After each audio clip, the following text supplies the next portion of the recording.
I see you have an electronic kit behind you. Yep. What? I will say this is pretty interesting because on my YouTube channel, I have the camera over there facing this side of the studio. So I was gonna if say, anyone's seen my channel, you're going to see the opposite of what you're seeing right now. Well, yeah, I think I've only seen that other, maybe one other angle in a different room of your house. You did a video one time, but yeah, I think you always you shoot the other way. And is that So you have a kit back there. Do you use it much? Do you ever record stuff for it with it? I first got into digital recording. Firstly, because of I got a digital drum kit. Yeah. To use it as purely as a MIDI device for drummers, so we could compose songs. So as we spoke about before, when working on songs, I'd get a drummer in. They would write the song digitally. So then we could easily edit it, change the speed, do whatever, get the other musos in to work with it to see what they like and what they didn't like. Then what we'll do is record the scratch tracks to those digital drums. Then take those tracks to other studio and record the analog drums to what the scratch tracks did to the digital drums. Yeah. So that was my original purpose of getting digital drums, because it was just so much easier composing and working with musos that haven't had much studio experience as well, or wanted to compose in the studio. This gave us a way of doing it cheaply and freely as well, without having to worry about time and being stressed about that. Yeah. And then afterwards, kind of like, this kit is actually pretty convenient. So the band use it like for rehearsal now. So we can rehearse here in my house rather than going to a rehearsal space. And we can control the sound more and do it on a school night, so we're not interrupting the neighbours or anything. So I'm a fan of utilising the electric drum kit. Yeah. However it is. And the last album I recorded for my band, that was all done on that drum kit there.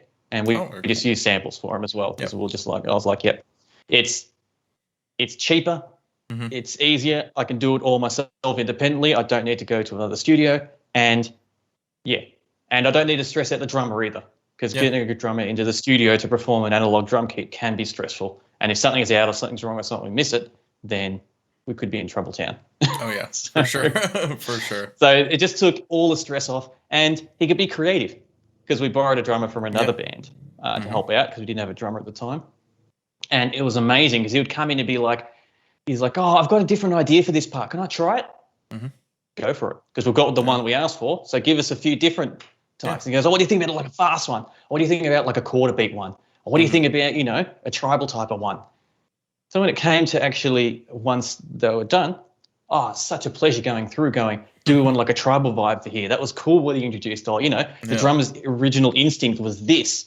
And I think that's really important, that we keep that drummer's initial instincts compared to what junk I wrote just to compose the song, because there's a big difference there. So with the drum kit, the electric drum kits, I'm definitely all for them. Yeah, no, I think that's great. I don't use the brain much from the actual drum electric drum kit. I just use the MIDI out of it. Yeah. So I've got what is it? The Stephen Slate drums that I use for my samples. Yeah, I've been playing around with the free kit, and I like it quite a bit. And maybe I'll buy some of the other ones. But honestly, like, the free kit is really good. And I was working with just like mixing that, and if you break it out and you mix it properly, it sounds pretty awesome. It makes me want to. Of course, they give you the free one, then you want to go buy the other parts. So, which is smart, But it is really high quality for what it is, for free. Absolutely. Oh yeah, this might give you a giggle. So when I first got this Stephen Slate drums, I originally got them because of their trigger. Yeah. Because I'm like, I could use them for triggers and that to help mix some of my recordings that I was getting emailed to me or mailed to me. So I had no control or understanding what their recording was, and sometimes rubbish. So I thought, if I got something that's got a trigger, I can help mix it in to fix up whatever I need to be fixed up. And it had a digital kit as well, so I was like, well, I might as well utilize that. The first recording I did with it, I got each individual mic that Stephen Slate has, and I rendered them as audio files and then did my mix that way. with the audio files, not actually within the program, because I was like, I don't understand fully what's going on with the program there. There's a lot of stuff going on. Yeah. So I just had to put it back into my comfort zone to go, Yeah. give me the individual files, and I'm going to mix it that way. Yeah, for sure. Well, that's fair. I don't ever And it worked. usually like. I mean, sometimes like Superior Drummer and stuff has like plugins built in. You can like fully mix it in, in the plugin. But I don't ever like to do that. Unless I'm doing something really rough and just throwing on some presets. It's like if you can just build the multi-channel routing, and then you can mix it just like the same you would mix analog drums, except that usually the samples already sound good, and so you don't need to do that much to them. I mean, you do need nothing to them. yeah, I mean, a lot of them I've been using for a while the One Kit Wonder metal from GGD, and that's really fantastic. I love it. I don't hardly touch it. I mean, I can get like a little more or less reverb, change some of the reverb sends, make it roomier, make it drier. That's basically all I ever do with it, but that's enough to like, if I want sort of more like a vintage kind of doomy sound, I can do that. And if I want something more modern and tight and aggressive, I can do that. And it works for everything. And I don't have to touch any drum mixing, and I don't have to worry about my mixing skills, which is great. I thought, I always think there's a bit of a limitation. Like, well, it's kind of pre-mixed. There isn't really, I can't like strip it down and totally remix it myself. But I found working with it that I don't want to. Like, you don't need to. Yeah. I don't need to. And it's like, it probably sounds better than anything I would have done myself. And why bother? I mean, why spend the time that way? I'll write the music and that goes back to what we were saying before, where you don't want to get caught in that trap of over engineering something. Yeah. Like I really do love like the recording process and engineering and mixing and all that's fun. But ultimately, like, I got into this because I'm a songwriter and because I want to, write and record music. And so who cares how I get there? Whether I spend 20 hours making my own custom drum mix, the audience, do they care? No, I don't think so. and I don't know. It can be hard to tell in the context of a mix, even if it's like, okay, it's a popular drum library that a lot of bands are using, but still the mix is different. I don't think I've ever heard an album where I'm like, oh, that's definitely, that's drum kit from hell. I'm going to turn this album off because it's like, I've never done that. And I've never even been able to say for sure, unless I don't know if I could, and just say like, that's definitely this library. I know exactly what plugin that is. I mean, once in a while I'll hear something, but unless it's a piece of gear that I own that I'm really familiar with, man, I don't care what they're using. If it sounds good, it sounds good. And I remember years ago. Oh, sorry, go for it. Well, just on that, I mean, like, I enjoy Glenn Fricker's channel, which I'm sure you've seen, and yes. And I think that he's sort of changed his mind a little bit on samples in the last year, heaps. But like heaps. Yeah, and I think he's nearly gone a full 180. Yeah, well, now he's released his own samples, but like, which is kind of good to see. I'm glad that he's like, he's got the humility to learn and change, and I don't disagree with his position of like being against drum sampling, but I also think that it goes too far, and it's for him with having the access to a professional studio and having good drummers, it makes sense. It would be almost cheap for him with a nice kit like that to just be like, nah, I'm never gonna use it. But for most people, and he said the same thing, like, if you don't have access to a drum kit, don't let that stop you. There's nothing wrong with samples, but yeah, I mean, what are your thoughts on that whole the debate about digital and samples and metal production stuff? I'm against, and I think this is I'm doing a lot of callbacks in this conversation we're having. This is going. I feel like I have the same attitude like with pop music. It's kind of like, if it's done bad, I don't like it. Yeah. If it's done good, it's done good. Yeah. It's kind of like the old argument of what makes a good song. What makes a good song is if my foot is tapping. Mm-hmm. That's a good song. I don't care. Yeah, if you, because I remember it used to be, I'm sure it still is in a lot of places, like forums, where you get the very pretentious metalheads that like to categorize everything. And it's like, you got symphonic metal, black metal, doom metal, this metal, grind metal, backdoor metal, front door metal, all the rest of it. It's like, Wait, what's I front door love metal? heavy music. Yeah. If it calms my heart and it makes me want to, mosh, I'm all for it. I don't care. Male vocals, female vocals, have real violins, symphonic violins. I don't care. Yeah. And that's how I feel like with the digital drums. If the digital drums are done bad, then it's the same as if the guitars are done bad. I don't like it. Yeah. If they're done really good, amazing. Yeah. No, I'm all for it. I agree. Yeah. No, and I'm very picky on productions, especially when they're coming from pros who I feel like should know better. But yeah, and so I am picky about like I think if the drums sound really artificial and programmed to me, that bothers me. But that's not so much because they're using samples. It's because the MIDI they're just maxing out all the velocities. Everything's 100% quantized, and it's just like tasteless in that sense. And I see that, from big records as well as amateurs who don't know any better. So, and I think there was a lot more of that maybe 10, 15 years ago than there is now.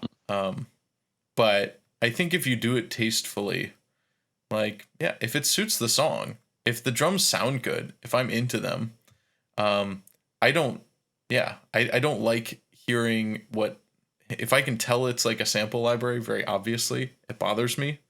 So like for my own productions, it's just like I have to be able to listen to the drums and imagine that it's a real player and not like, if something throws me off, like that part is just super unrealistic. That'd be way too hard. It sounds fake. It sounds like something a drummer wouldn't do.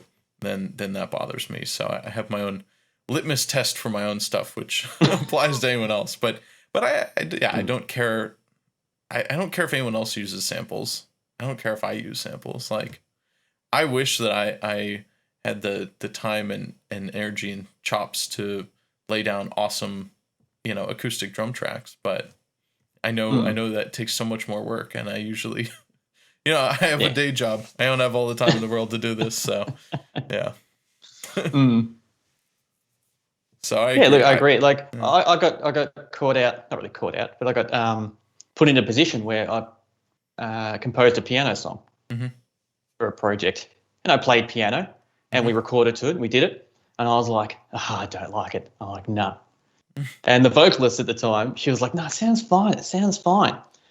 Anyway, I just MIDI'd it out. I thought, no, I'm just going to MIDI it out, use a grand piano VST plugin. I think I had Alicia Keys' grand piano at the time. I was using her plugin. I think it was by Native. Yeah. And as soon as I did it where it was more quantized, the whole song just sounded huge. Yeah.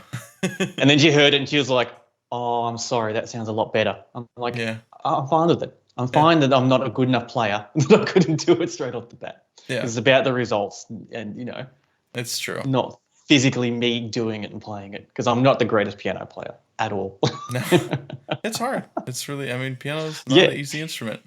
And we're used to hearing really great players. And it's like, you want to make your parts complex enough and nuanced enough, and then at the same time, perfect timing. And it's not easy. And I think that's sort of like it's really the last like 10 or 20% of making, a song, a band like really legendary is having those performers who are so good that, you can just record them live off the floor and get something magical out of it. But, seeing, I don't know if you paid attention at all to, over at Gear Gods, he's doing a songwriting contest, which I have an entry. Yeah, I've seen some of those. This Monday, I should be on. Finally, I've been waiting for months. Oh, I've got a song. Wow. I think it'll do well. We'll see. But I've been watching with an extra keen ear to be like, have I seen anything that's better than my song yet?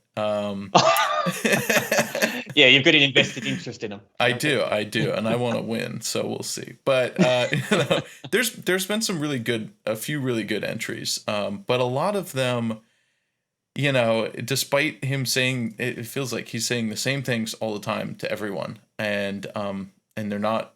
A lot of people haven't listened, but yeah,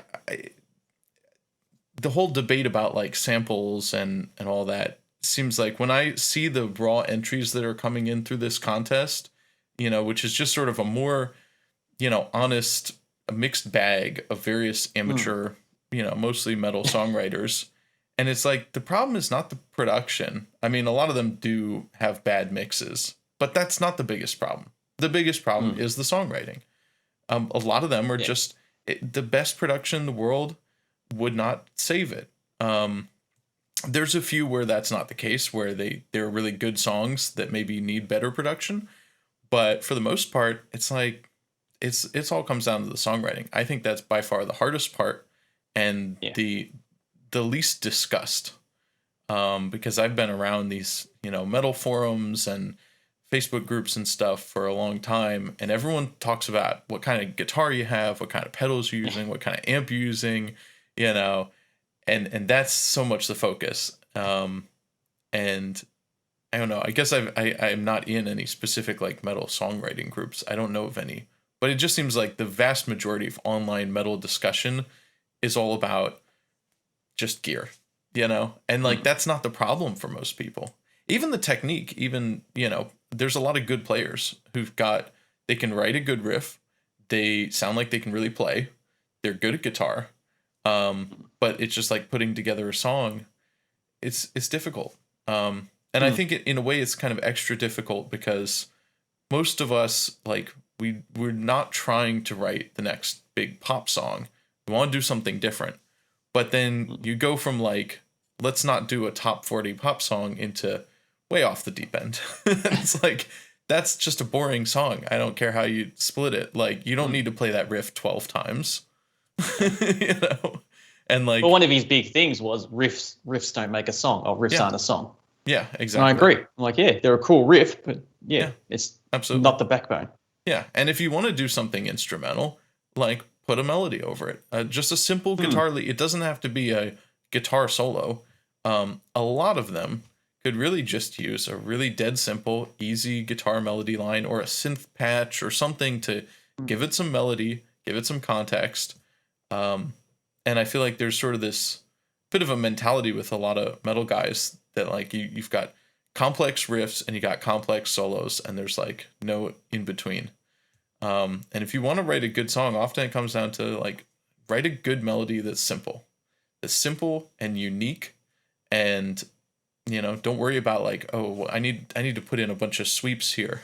Like, this riff isn't complex enough. Like, think about chords and think about simple melodies. Something you could sing. And that gets I remember overlooked. I flipped out my original bass player of my band when we first started composing some tracks, because there was, I think, 2 songs out of the first 5 that we did, I didn't have solos in them. And he's like, where's the solo? Where's your solo part? What's going on? And I'm like, I feel like the song's not calling for it, so let's not put one in. And he didn't dispute it, but it just blew his mind. He's like, what do you mean? Like, he's like, you need a solo. Lead songs equal guitar solos. I don't understand. Yeah. And I think there's a real aversion to simplicity in riffs, in solos, like, or the idea. I mean, I feel like if you use the word solo, it automatically means like a really complex, flashy lead part. But I think there's a real lack of like solid lead playing that's not solo driven, that's just carrying the melody, that's, harmonizing with the vocals or filling the role of the vocals, especially in instrumental tracks. You don't need you take to, like Nirvana, for example. I reckon they absolutely captured that. Oh, yeah. I mean, and there are. Most of their solos were the melody lead, or his interpretation of the melody lead. Yep, exactly. And a lot it worked perfect. a lot of good jazz solos are the same thing. Whatever the main vocal melody is, you sort of quote and riff off of that, and you add to it, you embellish it. You might do some flashy scale runs or something, but you base it around the melody.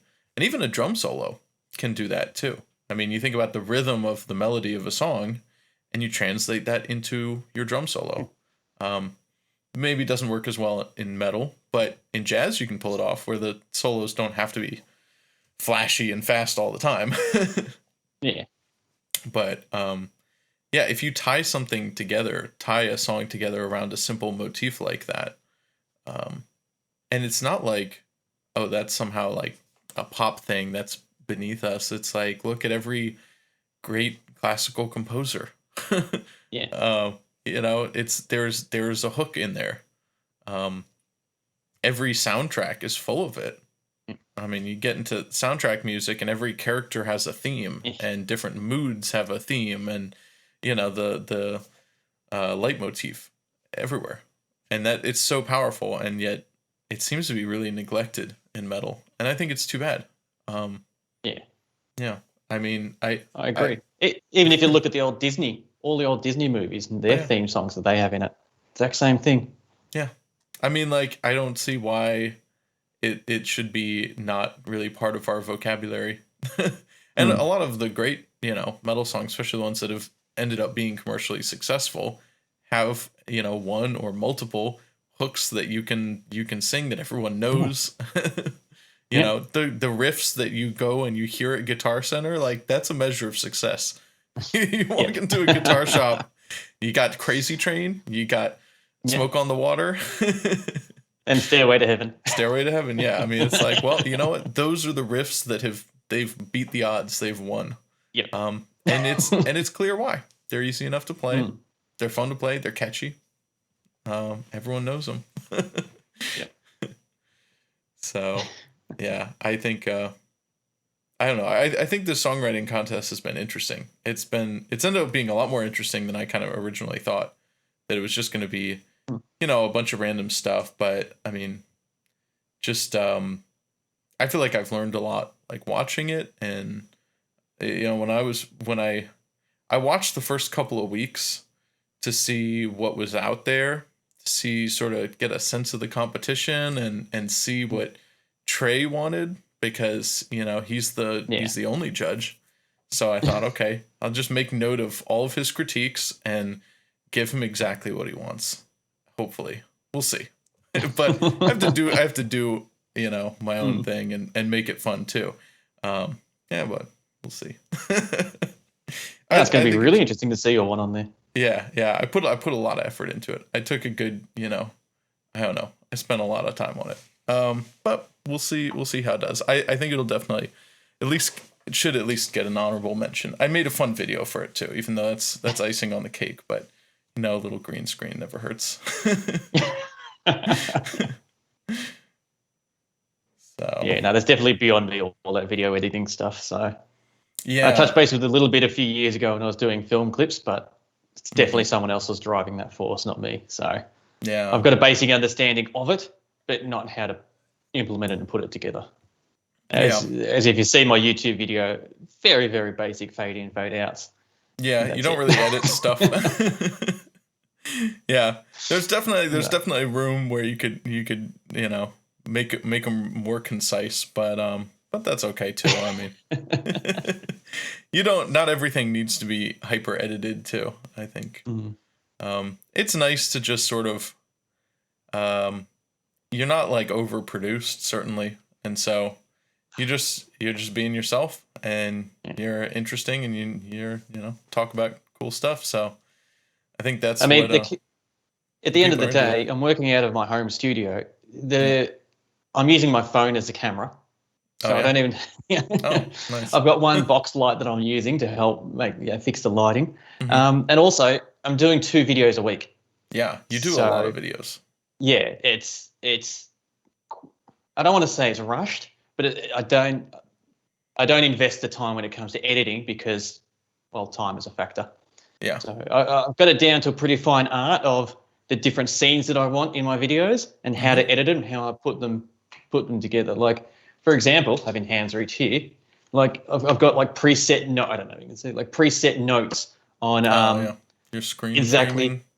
Yeah, all my screen framing and all that. So I just go in and just go bang, bang, bang. There's my template. Off we go. Nice. That's efficient. Yeah. Yeah. I feel like I've definitely cut down a lot of my time, but I spend way more time editing than anything. And I still, my videos still tend to be long. But it's just like it's I'll record probably an hour, sometimes 2 hours of raw footage, and then try to edit that into somewhere between like 15 and 25 minutes most of the time.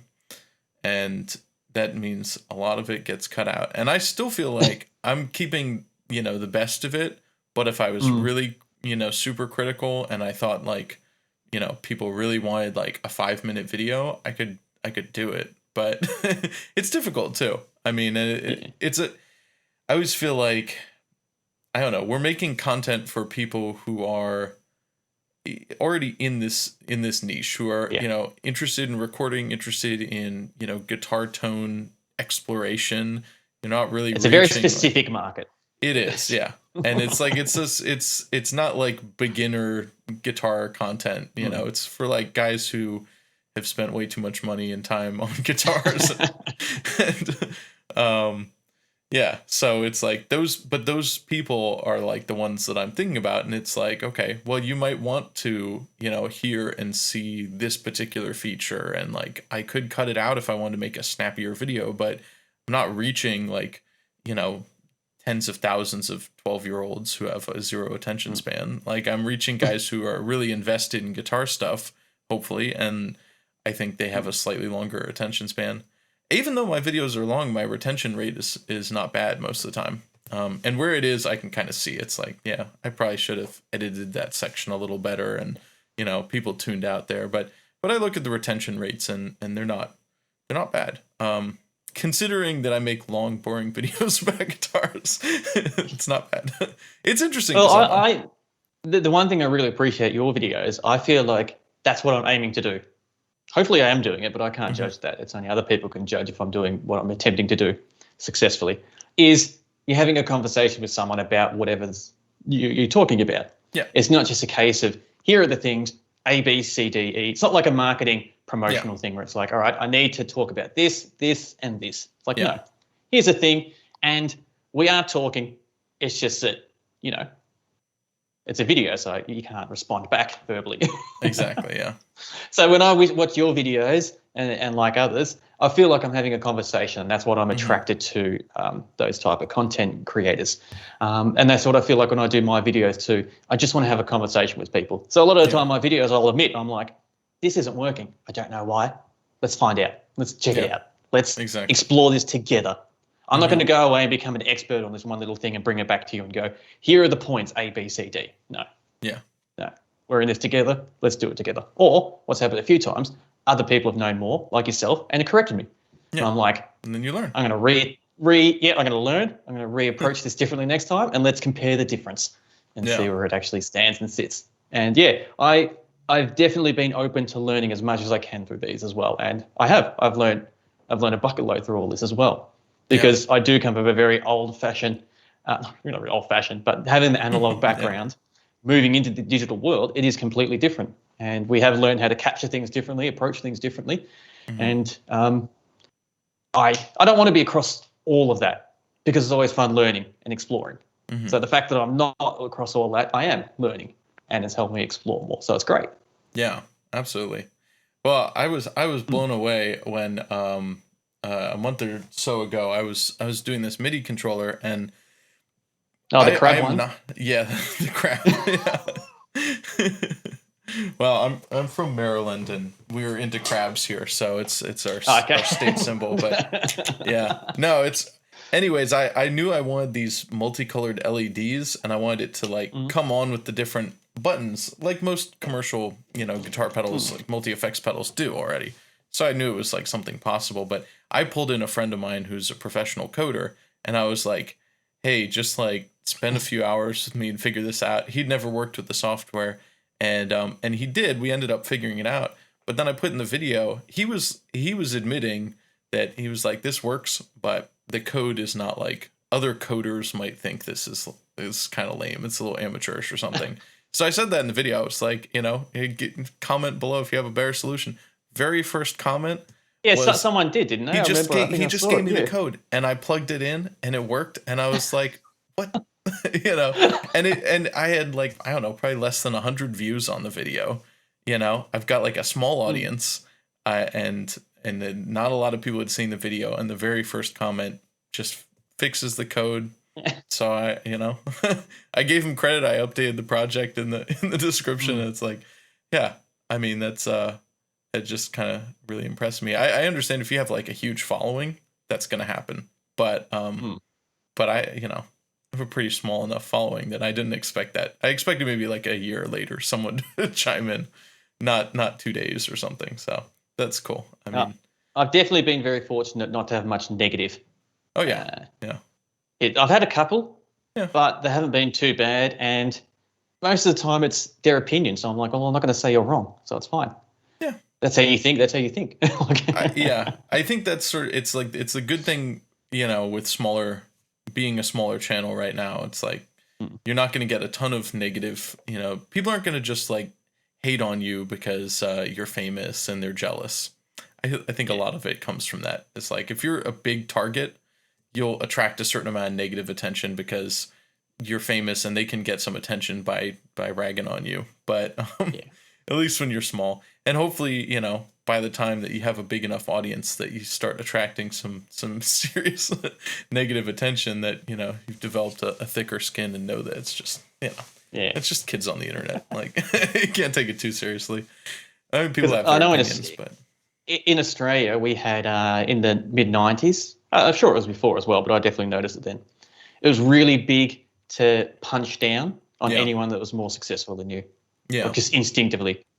So there's a lot of times there, I got caught in that mind frame as a teenager until someone pointed out to me, and I'm like, you're right. Why am I? Like, it makes zero difference to me if they're doing good at all. Right.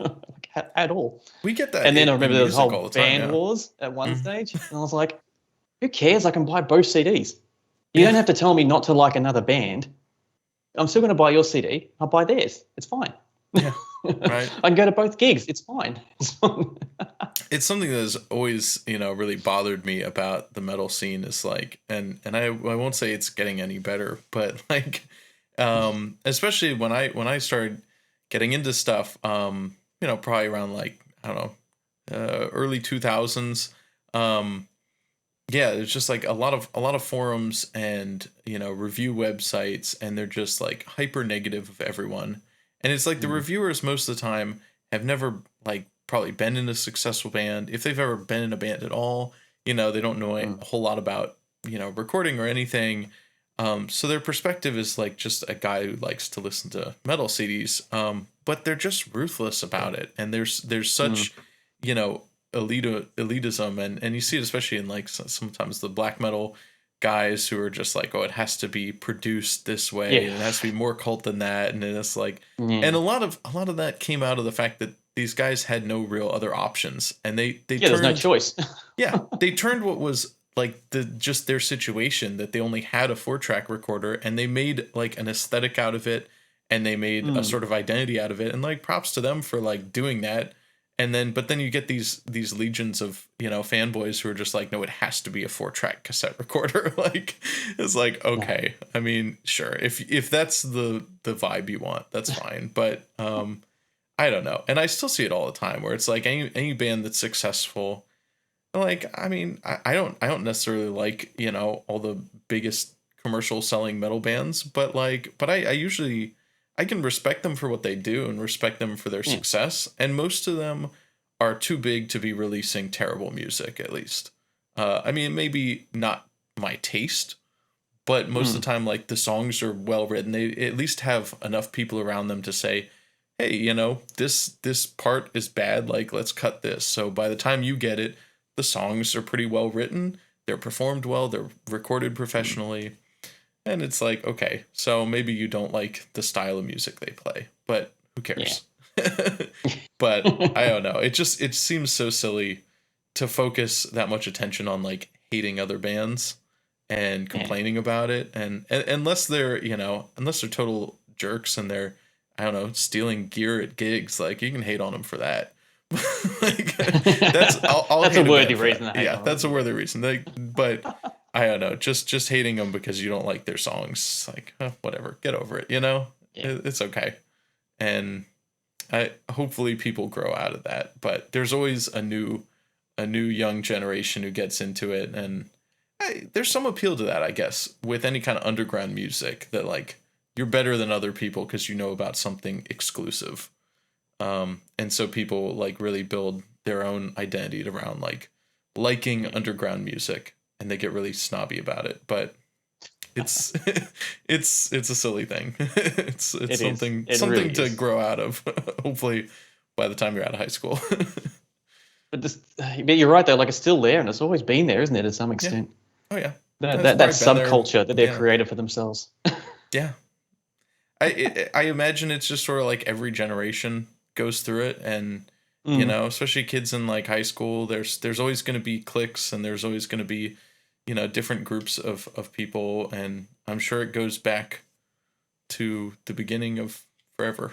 I don't Mm. know, it's a human problem, I would imagine, but metal certainly attracts a lot of that.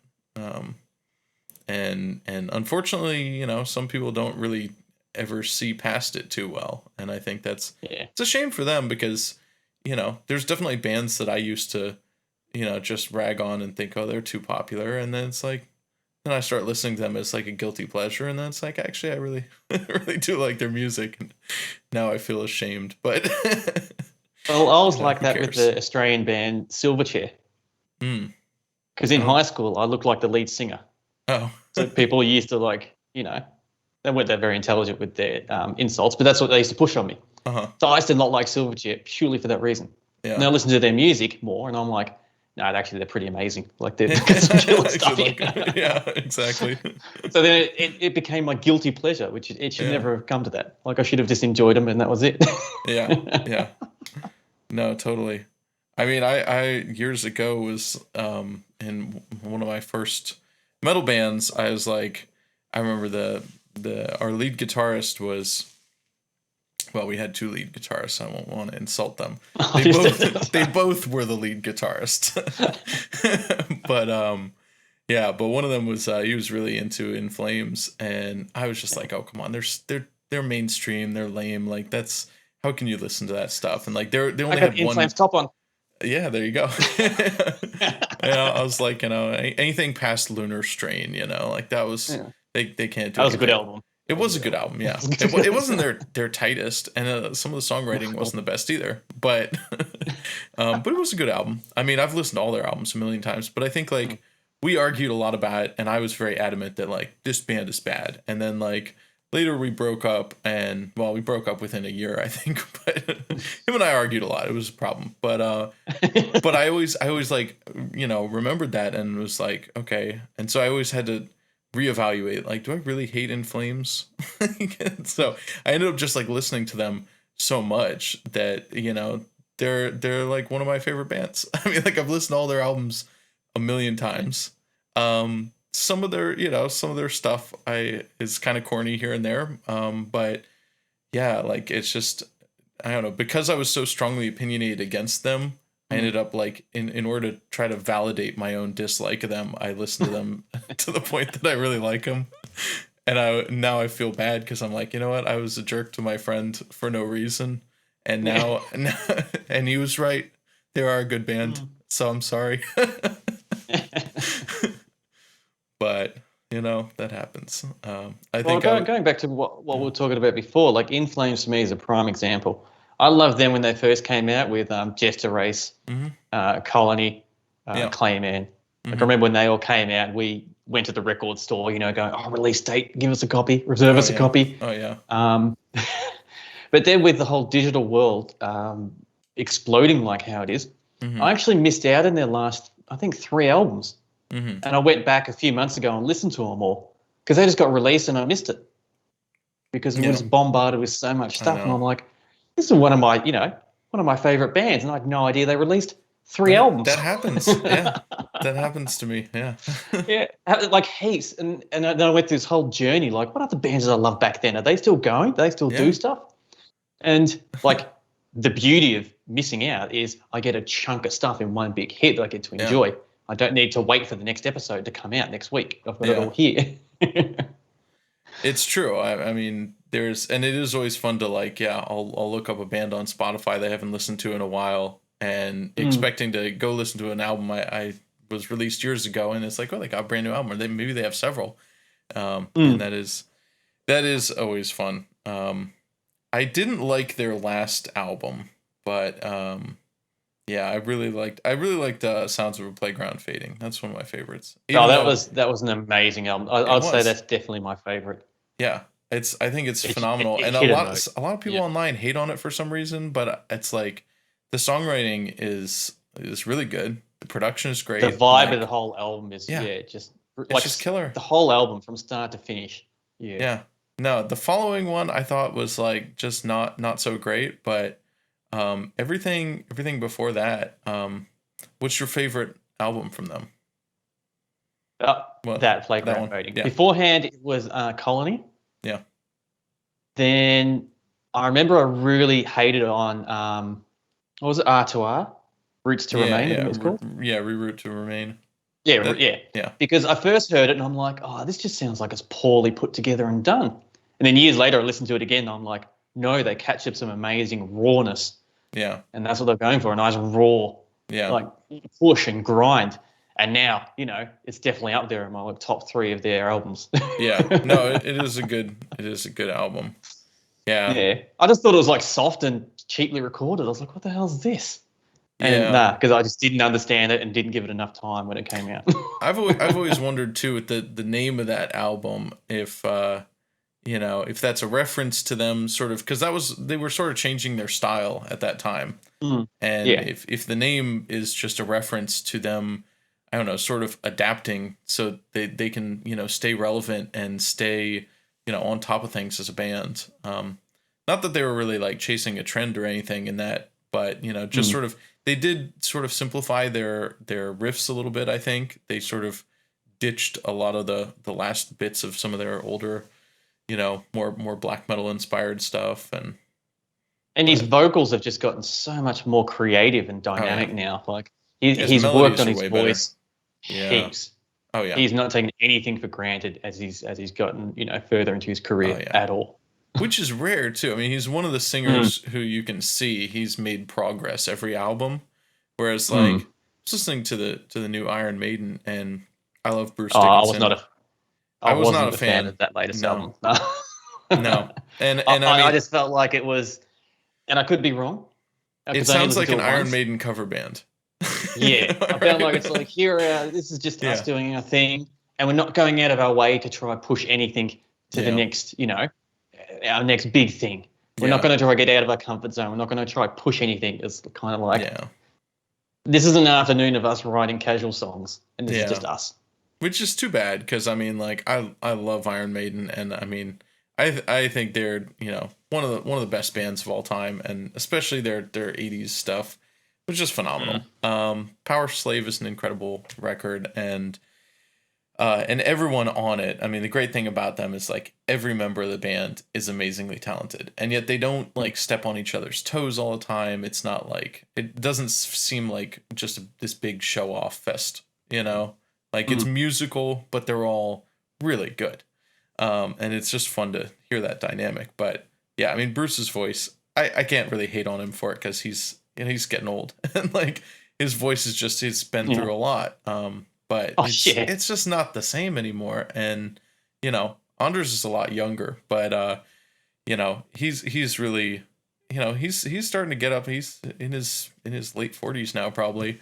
I mean, he'll be at a point soon enough where if he doesn't take really good care of his voice, it'll start to degrade. And I don't know how he's done a career with all the touring they do, with all the screaming he does. Yeah. And his vocals, the sort of melodic screaming stuff, can be really hard on the voice. What he does is not easy. And and I used to really hate his voice for some reason, but he's one of the most talented vocalists in metal. So I guess, everyone's got their own sound, so I used to just not like it, but he's definitely more melodic, and he's very emotional about it. I guess there's a sort of raw angst to it that I used to think was a bit immature or something, but whatever. He's really good. He's amazing at what he does, and no one else sounds like him. So, and there's a point in a vocalist's career where I kind of see it like an athlete. They have a pocket of like, this is where I'm at my prime. And they really push it as best as their body will allow them. And after that, they need to think differently on how they are going to conduct their things and do whatever they need to do to be able to stay in their field, because, they can't do what they were doing. No, it's really difficult. And guitarists are lucky. We don't age quite as poorly. It's very little effort to maintain what you're doing. Even drumming, as physical as it is, it's like you can get these old drummers who are still amazing, and as long as you like keep fit enough and you're practicing. But the voice is just like, it's a fragile thing, and it's always scary, like I don't know, to put all your stock in being a singer. And then it's like, well, you can have a cold and you can have a bad vocal day and you can just be out of it. You can be in the wrong headspace. And it's like, I feel like I never have to worry about that as much as a guitarist. Me, when I do vocals, I have all those fears before a gig. A little scratch in my throat. I'm like, uh-oh, what's going to happen? It's going to be bad. A little bit of a sniffle. I'm like, uh-oh. Am I going to be able to hit my notes now? It's not going to happen. Rah, rah. It's like, all those paranoid thoughts. Oh, yeah. No, it's terrifying. And as I've been working on my singing a lot the last years, it's like it's scary, and there's just a lot you have to like take care of and really think about. Yeah. More so taking care of your voice, and the older you get and the harder you push it, the more that becomes a concern too. Yeah. You want to write parts that are like interesting and that do push you so that they're exciting, but at the same time, if you are, especially in a successful band that's touring all the time, I just think, like I can do the harsh vocals, but like I have not, in all my years working on it, it still hurts my throat. And I've tried different techniques. I've tried to work around it, and I've just basically given up on it. I do it once in a while when I need to, but I just consider it like it damages my voice. It's not good. But guys who can do it every day on a tour, like, I have respect for them. Yeah. I don't know how they do it. It's crazy. It really is. Like, I don't know. It seems like I can't see how you can push yourself that hard and have it not strain you, especially like 2 hours of just constant barking. It's not just an odd thing here and there, but. Yeah. And not just that, you got to think like before the show they're talking, after the show they're talking, so they're still using their voice. Oh yeah. It's not like they turn it off and on, then off again. Like it's constantly they're shouting used in between every song. Yeah. No, and like some of those guys, like Randy from Lamb of God, he was a smoker for years. I think he quit, but like, during a lot of their, when they were breaking through as a band. He's like a heavy smoker. It's like that does not help you. But not at all. Yeah. I gave up smoking when I decided to start singing again properly. Yeah. That's what got me over that line. Exactly. But when I first started playing live singing, as a main vocalist, I actually had to get the bass player to do the in-between songs, banter with the audience and everything, and introduce the next song and that, just to give my voice a little break. That 30 seconds or 20-second break. Yeah. Just no, that's totally fair. Yeah. Plus, it gives them something to do. They felt a lot more relevant, and it was good. Yeah. Because exactly. I hate having band members that don't feel like they're contributing, because they're important. Yeah. And I like to make sure they know they're important and they're doing their part. Yeah, absolutely. Do you feel like you're the head of the band? It sounds like it. Only by default, because when I first started the band, what I did was, so how the band started was I wanted to do vocals again, because I was looking for vocalists and I couldn't find one. So I'm like, screw it. I'm just going to do vocals myself. So I can play guitar and do vocals. Mm-hmm. So I wrote 5 songs. And I thought to myself, I don't care, because I just came back from a project that never went anywhere because there was analysis paralysis and no songs got finished. And I cracked the shits and went, I'm done. Yeah. I'm doing my own thing. Because you got to say the song's complete. So I wrote 5 songs purely just to practice my vocals. And I went to singing lessons for a few months with my songs to learn. So I'm like, these are my songs. I want to learn how to do better. And how the band started was my mate came around to hear the songs and he's like, you should do something with these. They're really good. You could do a band or something with them. And he's like, can I join the band? And he doesn't know how to play an instrument. So I'm like, all right, that's cool, because I've written all the bass for it. So if you want to learn bass, get some basic lessons. I'll teach you all the songs and we can do it. So from there, I kind of became it by default, because every music I came in was either, in that case, learning an instrument from the start or learning all the songs of the back catalogue. Yeah. So until I get band members up to a point where they know the songs back to front, where we can do 10 gigs without any second thought, then we can actually start approaching songs from the same point of that journey for that song. Yeah, yeah. So until then, I am by default just the main foundation of the band. Yeah. Well, I mean, that's fair. You wrote all the songs and yeah. Yeah, which I feel like that's how most bands end up. You know, it's always a little rare.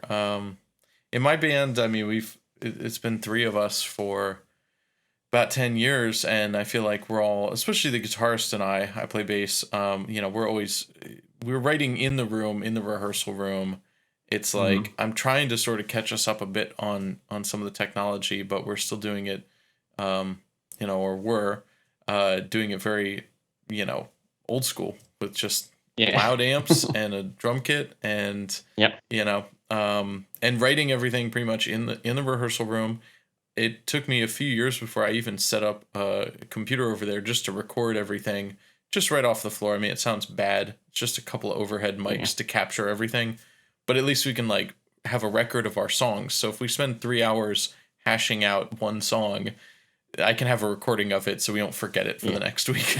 Like, you know, and you will forget if you don't record it. Yes, guaranteed absolutely. You'll forget. Yeah, which was like a problem for years for us. And then I like went over to another band's recording session. They were like, yeah, we record every single practice. And I was like, that's so smart. Like, why haven't I done that? So I just threw together like any kind of computer. It doesn't have to be powerful, you know, hook it up with a couple of mics and yeah, I mean, that made a big difference on its own. And now, like, especially the last couple of years, we've been writing a lot more remotely because of COVID and everything. We just have to. But which is good. It's forced the other guys in the bands to learn how to record. And and I'm grateful for that because I've been pushing for it for years. Like, let's record more on the computer, you know, it give us all that time in between practices. We can be writing songs so that we can come to rehearsal and rehearse, because we come to rehearsal and write. And the writing is like not even like, oh, I have all these ideas, so let's tweak them. It's like, oh, let's fiddle around with it for a while. And we've gotten a lot better at it over the years, but like, you know, the time, we're all like too busy now in our lives to be spending, you know, 6 hours writing 2 minutes worth of music and then changing it the next week anyways. So it's a real struggle, but we've gotten better at it. But we're like totally collaborative because the 3 of us have been doing it so long together that I've written plenty of songs over the years that I've just released on my own because we never ended up playing them. I wrote them for my band, and then a few of them have like changed completely. We used them as a starting point and they morphed into an entirely different song, and none of the original riffs are there, and that's fine. That's awesome. It gave us an idea, and then I can release the original version, which is a completely different song at this point. So but yeah, it's just like, but I think that's unusual, and there's some strengths to it, but I've always kind of thought it'd be so much easier if I could just like tell my band what to do, but I can't. I have to work with them, and it's a lot. I don't know. It would be more it'd certainly be easier to just be like, here's the song, we're gonna do this. Yeah. But at the same time, it keeps me balanced and not too off in my own head, I guess, to have to get approval from picky people. What I tend to do with drummers is I'll give them a vibe. Yeah. So I'm like, here's a new song we're working on. Here's the structure. Nothing's set in stone. Yep. But I just want you to listen to the vibe. I don't want you to copy the drum beat. I want you to come up with what's comfortable for you. This is just a vibe that we're proposing, and then try to follow it on from there. Yeah. Because the last thing I want to do is, not so much the last thing, but I don't want to get caught in the trap where I'm like, I do something that's got blast beats in it. Like, yeah, this is a cool blast beat one. But then when the drummer hears it, without those original drums, he's going to do like quarter beats. Yeah. And it's going to be like, nah, they're miles apart, as an example. Yeah. Mm-hmm. But it's really good if you can hear that and at least go, all right, that's where you're coming from. So now I can pick up from there. But it also can be a case of he hears it, he goes, what about if we do quarter beats? And I might be like, nah, actually, yeah, that works out heaps better. So it can work both ways as well. But I'd like to at least give a foundation to go, when I was writing this is the drum grooves that I had in mind. This is the vibe. Yeah. This is the push. Because for me, drums is so important to get that vibe and that push happening and get that characteristics really popping, because without it, it's just an empty riff. Yeah. And an empty riff is nothing without the drum groove. No, it's true. And I always have that problem where, like, okay, I've got a cool riff, but then immediately, like, I want to put some drums to it so they can hear what I'm hearing. But then it's like, well, I don't like that drum part. And it's like, okay, yeah, but that's not really important. Like, what about the riff? Like, we can change the drum part. But so it's like, do I, you give someone a riff with just like a metronome click, or, or you write a drum riff, and some drummers might be fine with just saying, okay, that's it. I'm going to play it exactly as your demo instructed me to. And other drummers will say, nah, I don't like that drum beat. So, we're going to scrap that riff. Well, I remember years ago when I was in that project that didn't go anywhere. We used to have this argument because I used to bring riffs to the table, and everyone did, not just me. And another muso there who had the studio was like, nah, not feeling it, nah, not there, not there. And then we'd have a talk to him to go, all right, what song do you like? He'd be like, all right, whatever. Let's say, for example, like a Skid Row song. Mm-hmm. You like Skid Row's Slave to the Grind. Or, how about I just play the guitar riff for you and tell me, would you turn this into Slave to the Grind if you just heard the guitar riff and you didn't hear anything else? He goes, no, it sounds like rubbish. I'm like, exactly. Isolate it, you strip it. It's, you're not seeing the full picture. Yeah. Not at all. Exactly. Yeah. Yeah. And so that's why I do the drums, just to show the other musos of what my vision is, not what the final product is, but what the vision is. Yeah. Exactly. I do think it's a tough thing, like pitching songs to your bandmates, because, if you go all the way and you write a finished song with vocals and everything, I think, if it's a song that they like, they might be amenable to playing it. But at the same time, it's almost like, unless you really rework a lot of it, it might feel almost like you're just covering that, which some people are fine with, and other people would be like, no, like I didn't write that, like that's your song. I'm just learning it. And so, but then if you give a super like basic idea with nothing there, I think they won't necessarily always have the imagination to fill in the gaps. So it is hard to sort of find that fine line where it's like, here's a strong idea, but it's just an idea that we can germinate the seed, but but it has to be developed enough that they're not going to just say, that's rubbish, whatever. Yeah, exactly. So it's a tough thing. You have to market your own music to your bandmates. You do. Well, I heard they had to do the same thing in the Simpsons writing room. So a lot of the writers were in the original seasons. How they would get their pitch across to any jokes or skits they had was they found they had a lot more success if they could do the voices of the characters to help paint a better picture for everyone else so they could play out the scene. So they would learn, they'll practice on the ride home, like doing Homer's voice and doing Lisa's voice and Marge's to do the same thing. And I think it's the same thing with music. Sometimes you need to do that to just get your message across.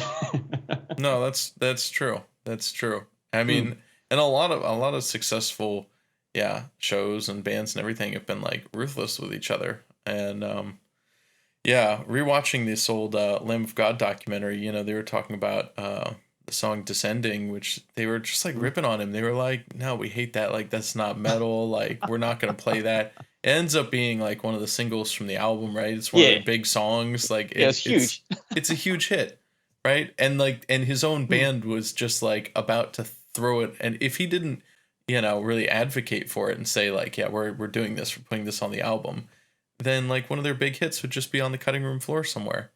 Yeah. It's like, so on the other hand, the bandmates, who are thinking like, oh, I just don't really feel this. They might be thinking like they're moving the project along, but you could also be throwing away your hits Yeah. doing that. If you're not careful, looking back, it's like, okay, well, it's good they Absolutely. published that song.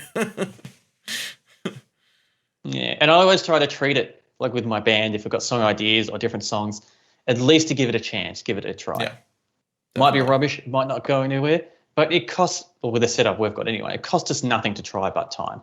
Hmm. Invest half an hour in it, let's just do it.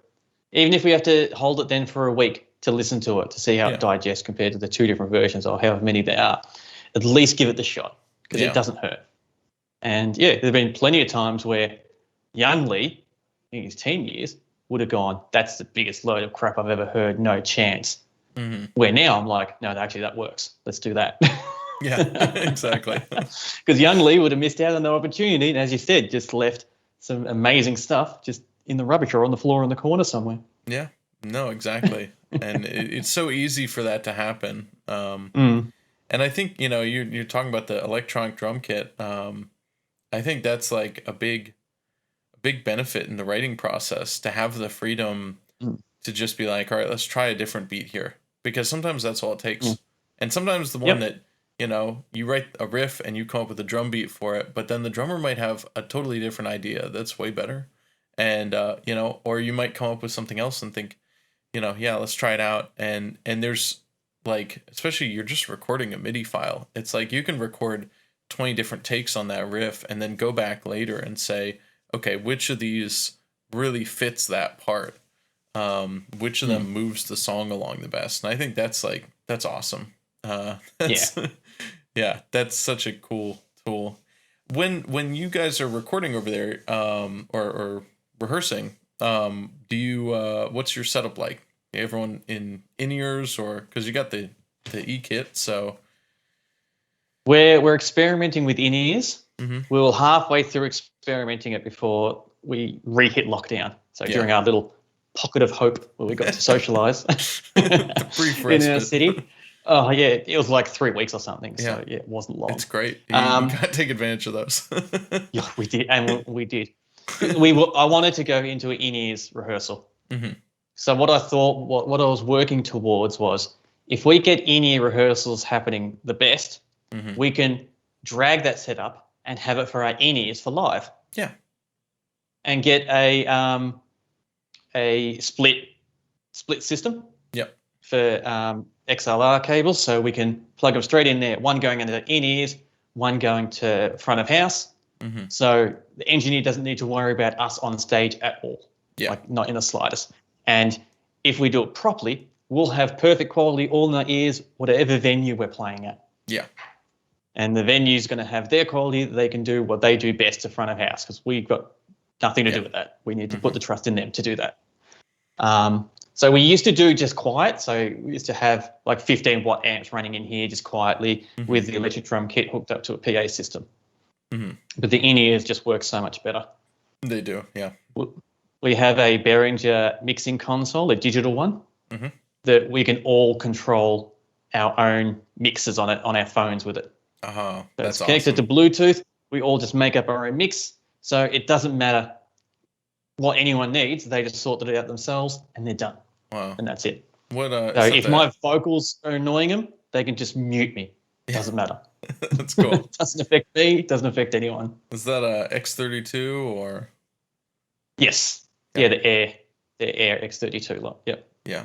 Very cool. But we got Yeah. the console version, not the rack version, because Okay. the price difference was like $1,000 difference difference. Oh, so wow. I'm like, yeah, we'll put up with the console version. Yeah. Yeah, I think so.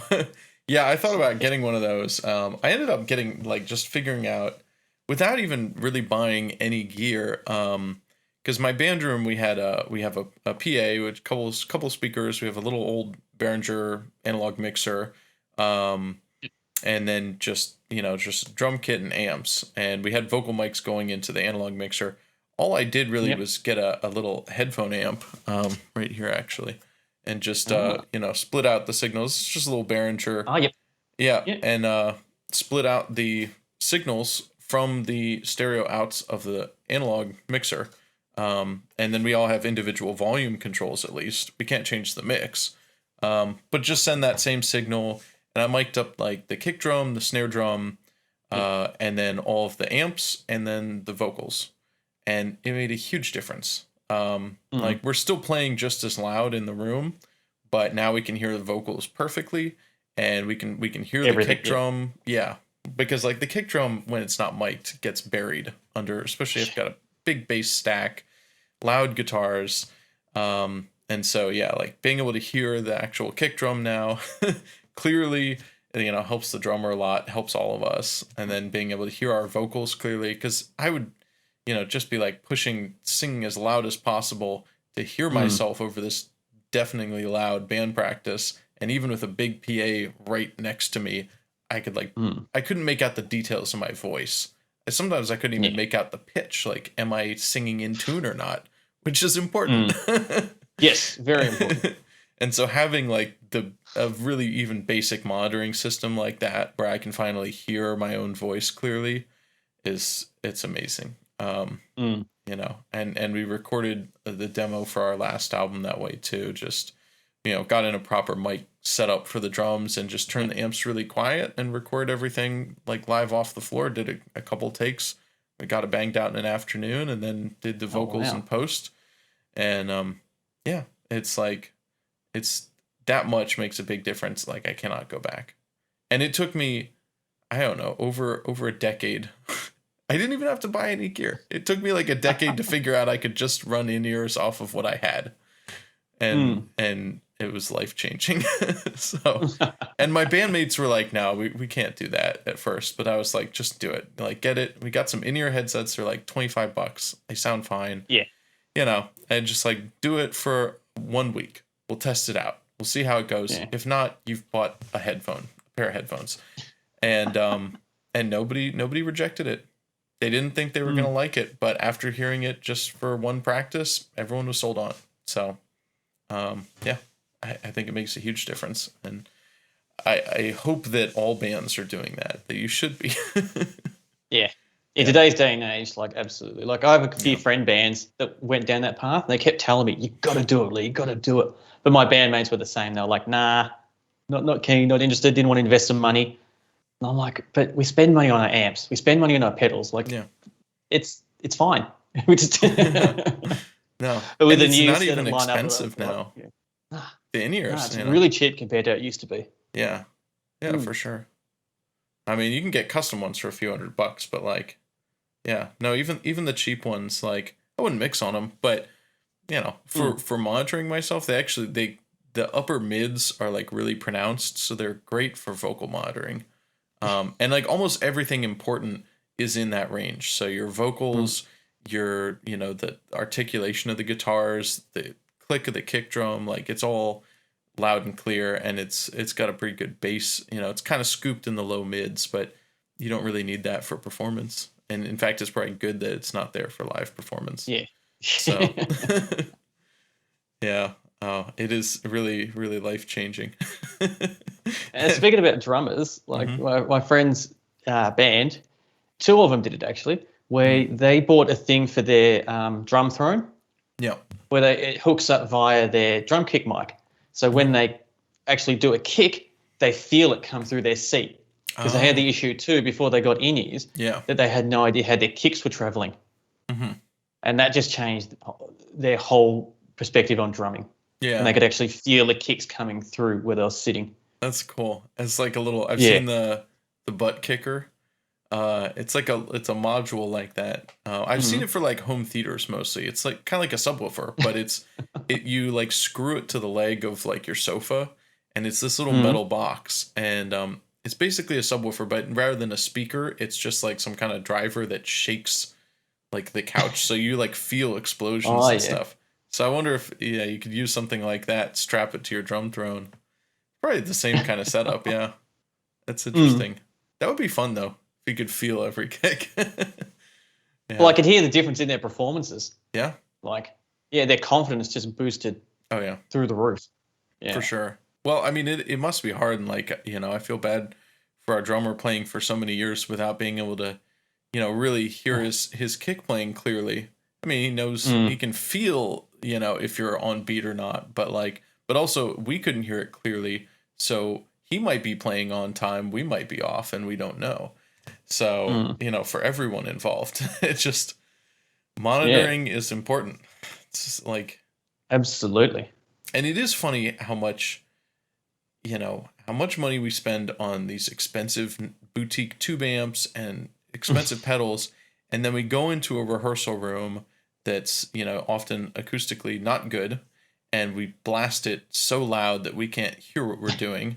Then you have to wear earplugs, and that messes up your frequency range, and you can't hear your performance well. The mix in the room is all bad, and then you go to a gig not really knowing how to like get a good sound live. And the irony of it is like, what guitarist has not spent thousands of dollars on a nice instrument and a nice amp and $300 boutique stomp boxes, only to shove it into a rehearsal room where none of that matters. You could be playing a Line 6 or a crate, and nobody would care. It sounds exactly as bad. The difference between $200 and $3,000 is effectively none. So, which is more and more true even in recording. But certainly, if you've got a bad rehearsal room, like, who cares what it sounds like? Exactly. Well, the last few rehearsals that we did, I was doing, we're doing no amps. Yeah. So we're going through effects units that had IR capabilities and just direct. Yep. And it was awesome, the quality. Like, I was like, this sounds like such a pleasure playing. Yeah. I mean, that's I want to try it out for live. I want to do it for a live setup to see what it's like playing a gig without an amp. Yeah. No, I want just to as going well. Straight front of house. And you've got the right console for it with the X32. Yep. I've thought about just doing it all through a laptop. Just getting all the guitars, and especially I've got a project in the works with my guitarist that we might do just as a 2-piece, no drummer, and just do a drum machine and try to do something like a little more theatrical. But I thought, you know what, why haul gear? We could do it all off a laptop. A lot of it's going to be pre-recorded tracks, and we're going to be doing like vocals and guitar and some stage antics. Nobody's going to miss the amps anyways. And that would be an awesome, space to try that out. And it would save so much. I hate loading in amps and stuff, like carrying cabs around. And I was talking to my guitar tech when I spoke to him about getting into different guitar modeling and all that rest of it, just to see how different sounds I can get. And he was telling me, because he used to do guitar tech work on the road. Yeah. And he was on tour, I think 2 tours he did with Meshuggah. Mm-hmm. And he was the one that told me, he goes, Axe effects. They use no amps. Yep. All that. I was like, you what? He's like, yep. Direct in. Because he went and asked him. He was like, he was like looking for seeing how they mic'd it up, how they did it. And they're like, oh, there's none. And he saw it like side of stage. He's like, oh, there you go. It's almost disappointing. But and he said, and he was talking to their engineer, the band's engineer, about it. And he's like, he goes, that's like what Metallica do as well. Wow. And it's like, they've been doing it for years. And Megadeth, Megadeth. Yep. And it's like, you see the crowds going crazy. They don't give a crap. No. They do not care. I remember one Megadeth gig I saw, they had all these cabs all up. Mm-hmm. And I'm like, I don't reckon one of those is on. No. At all. They're all fake. So I went to side of stage, because it was a big venue. I went to side of stage, and I'm like, flat. there's not one wire coming out of any of those cabs. I don't reckon there's one They're not speaker even in cabs. any of those cabs. No, no, the speaker's way too much. The empty boxes for stage presence. That's all it is. No, they still do, and I was seeing their current like rehearsal setup. It's a completely fake wall. It's got the Marshall grills. They've got this huge riser that the drums sit up on, like towering over the stage. They're like 20 feet in the air. Drummers playing up there. They got the wall of what looks like 50 Marshall cabs stacked like 4 high. It's all just completely fake. There's none of that. Yeah, And their actual rig is like a quad Cortex now, I think. Yeah. It's like, yeah. I mean, it's just completely. And I remember Meshuggah was one of the first bands to start doing that, and I've seen them. They've live, always been big on tech. They've always loved their tech. I've seen them live like 3 times or something, and and every time, I mean, for one, they sound incredible, and their sound translates from the albums to the live show much better than most bands. Their guitars sound familiar. The tones come across great. And they were using Axe effects like way long ago, before it was popular even with the big bands. And they also like, they don't even fake it with the whole stage rig. Last time I saw them, they have the drum kit out there. They've got wireless guitars. That's it. No amps on stage, no cabs. And it was actually cool because you have this huge stage with just a drum kit and just the guys with wireless guitar rigs. And it was kind of like, there was something badass about it because like there's no gear. They're not hiding around their amps. It's just this massive, big, black, empty stage. And it was cool. It's like, really embrace it. They're not faking it, at least. And they sound great. Yeah. I mean, Meshuggah kills it live. They are one of the best live bands, and they sound good and they play perfectly. So can't fault them. And the thing you got to think about it too is with all this gear, everyone's trying to figure out the best way on how to do it. So when I see gear like this and bands taking this approach, I'm all for it because it's like, it's just the next step. Yeah. Go back to the 60s and the 70s when they were first trying to figure out how to do arena stuff. Yeah. There used to be no overheads going, like halfway through the crowds. They had to pump it all front of house. Yeah. And it was crazy loud. Yeah. And as a punter, you had to figure out the best spot to stand to hear it the best because sound travels really weird. It does. Especially if you're doing like open air outside stuff. So now they're figuring how to do stuff better like this. I'm all for it. I'm like, bring it on. Yeah. Absolutely bring it on. I am always kind of disappointed by live sound. And since I haven't done any work in live sound, maybe I give them a hard time. But like I've been to a lot of shows, and sometimes actually the smaller shows with less front of house where guys are just bringing their amps and it's basically like band practice, got these tiny venues with like 20, 30 people in there. The band's just playing through their amps. Oftentimes the kit's not even mic'd up, or maybe just the kick drum and the vocals. And sometimes those sound better than like the big arenas because a lot of the big shows I've seen, they always end up with this huge amount of like sub low end, and they've got the kicks turned up incredibly loud, and I can hear the kicks, and it's not even like the good part of it. It's just this thud, this sub information and the vocals, and I can never hear the guitars. It's so many. You can feel the kicks when they do it sometimes. They have it that loud. Oh yeah. You feel it in your stomach, in your chest, and you're like, "What the hell?" You shouldn't need to feel it. Right. Like years ago, I saw Gojira, and it was an awesome show to see. But like all I could hear basically was the kicks and like the cymbals and the vocals and the snare. But like the kicks were super loud. The vocals were really loud, which is good.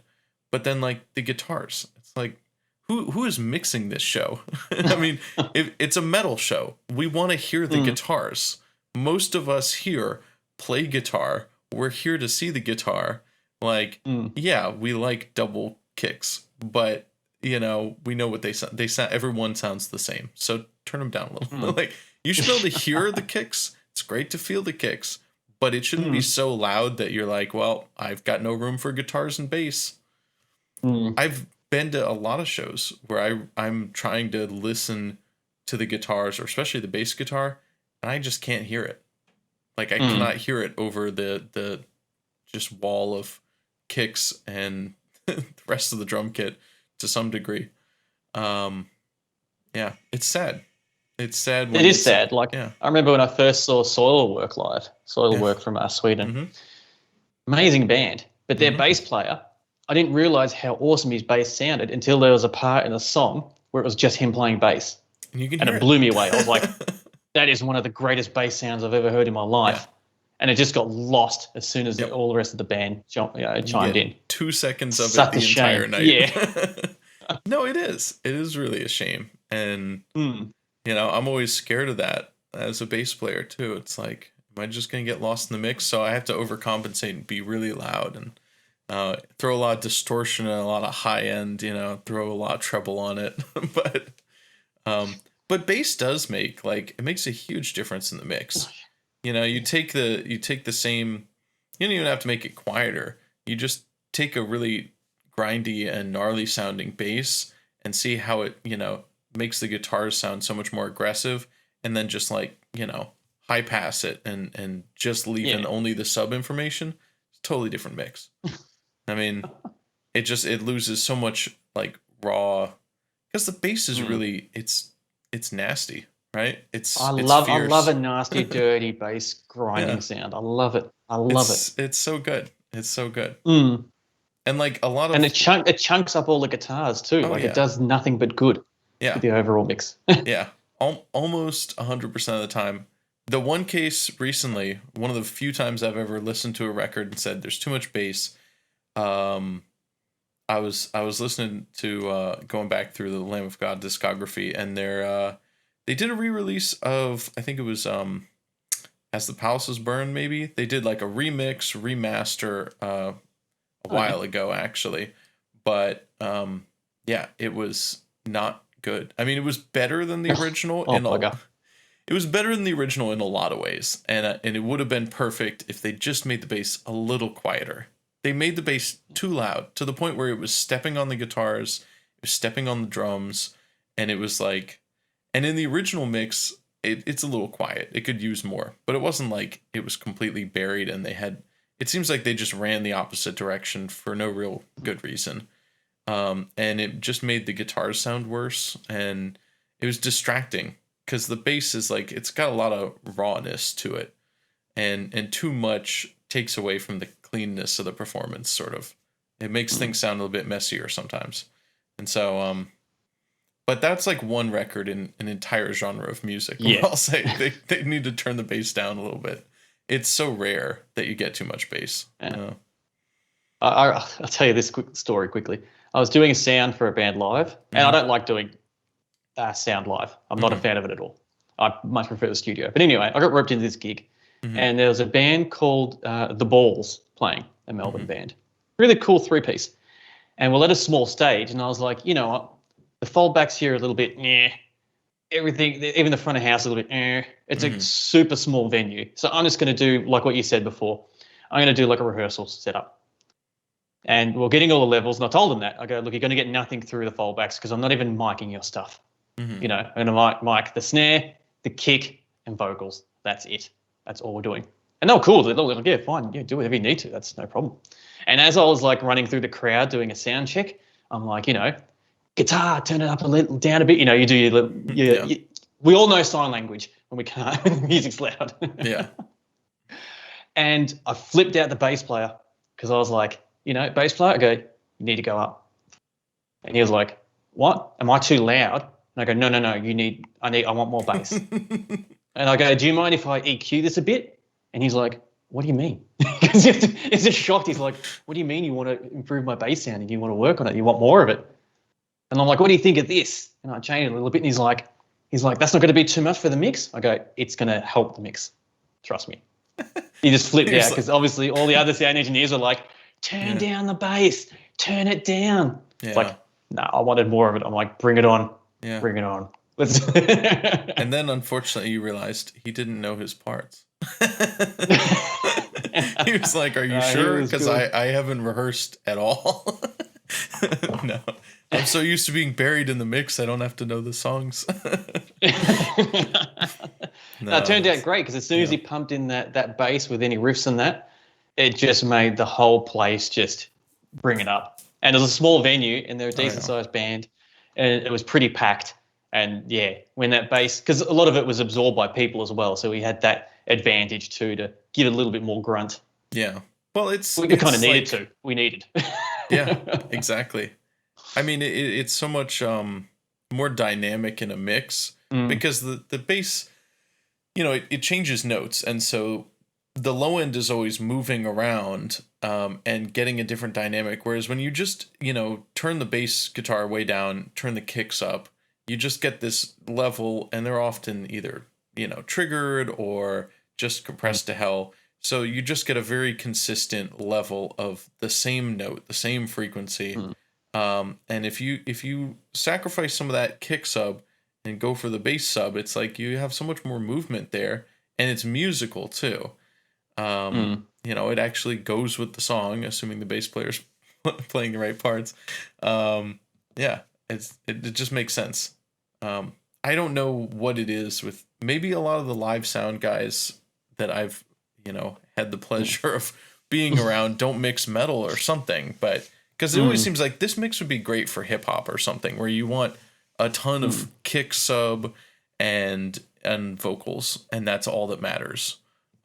Because that seems to be how they mix everything. It's just like kicks and vocals. But we need guitars for a metal mix. We need guitars. It should be like almost 50% guitars. It's got and also toms too. Like, yeah, I don't understand how a lot of them just avoid toms. It's like yeah, they make a huge impact with their roles and their accents, and when they're brought to the song. I've seen engineers not even mic them. yeah. And it's like, oh, they might pick up some on the overheads. I'm like, what? If they have overheads, I'm like, what are you guys doing? Which like overheads are dangerous anyways. Yeah. Yeah. Yeah. Yeah, I prefer to put mics in between the toms and the cymbals and pick up the cymbals that way through the tom mics instead of having big overhead ones for live. Yeah, yeah. No, that's true. Because it will get messy up there. So yeah. Especially when you got like fans on and other air stuff happening and going, it's like, no. No. It's true. I mean, I think overheads are often, unless you're doing a really big show. But yeah, certainly at most local venues, it's like, nothing. Maybe kick and snare is like all I'm used to on most of the gigs I play, and like that's good enough. If they do mic the toms, that's like a special treat. I don't know if I've ever played a gig where they've mic'd the overheads. Maybe at some point. I've been to a couple, and I'm like, oh, here we go. Yeah, it's rare. I mean, it's usually not necessary. Like cymbals are really loud, and they don't need to have like they travel well because they're light. They do. And they travel well throughout a room, so you usually don't need it. And yeah, you're gonna get a fair bit in the tom bleed and the snare bleed, but yeah, because you're not like compressing or limiting much anyway, like crazy. So you're going to hear plenty of spill come through, which is what you want live. You want to find that natural flow of it between it all compared to doing studio stuff. Yeah, exactly. I mean, I'm used to like gating all the close mics super aggressively. Yeah, I would imagine that could sound real weird in a live mix. Maybe the kick, but does. Yeah. But anything else, even in the studio, it can sound weird if you're not careful. Depending on the quality of your. Yeah. I've noticed too that like, in order to mix the drums the way I want, I have to play really aggressively. I have to play really loud, because if I really want to minimize bleed and get really clear and punchy, aggressive drums, a lot of it just comes down to I need to hit really hard. The shells, at least, not the cymbals, but you really have to, give it everything, because otherwise you're not going to get that like great snare sound that you're used to, and that super aggressive kick sound. And kicks are easy to sample replace, but snare, I feel like you might be able to augment it some, but it'll sound unnatural to just throw in a sample, replace the whole thing. Same thing with toms. But I've noticed like, sometimes I'll play the toms, and in the room I think, okay, that was plenty loud enough, but then back it was like, oh, I wish I just smashed the toms like every single time. Decided to not play toms with any dynamics. It's like, unless I'm purposefully doing like a build up or something, when I try to be like tasteful and like play some lighter hits and stuff, either I'll have to edit them like crazy, but then it'll just sound weak. There'll be too much bleed from cymbals, and it's just like I'm better off just whacking it really hard. It'll sound fine. Yeah, as long as you got it captured nicely. Absolutely. Yeah. I mean, when do you ever really need to turn down the toms anyways? I'm never doing that, so.